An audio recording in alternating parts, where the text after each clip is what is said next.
فطرت کے مقاصد کی کرتا ہے نگہبانی، یا بندہ صحرائی یا مرد کوہستانی۔ یہ شعر علامہ محمد اقبال رحمۃ اللہ علیہ کی کتاب ضرب کلیم سے لیا گیا ہے۔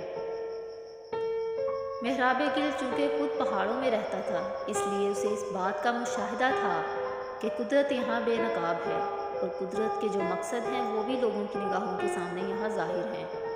شہروں اور آبادیوں میں لوگوں کو یہ بات میسر نہیں ہے کہ قدرت کے جو مقصد ہیں ان کی حفاظت صرف ریگستان یا بیابان یا پہاڑ میں رہنے والے لوگ ہی کر سکتے ہیں، کیونکہ وہی ان سے واقف ہوتے ہیں۔ One who resides in desert waste, or person born on mountains steep, can keep a watch on aims and ends that nature in its view does keep.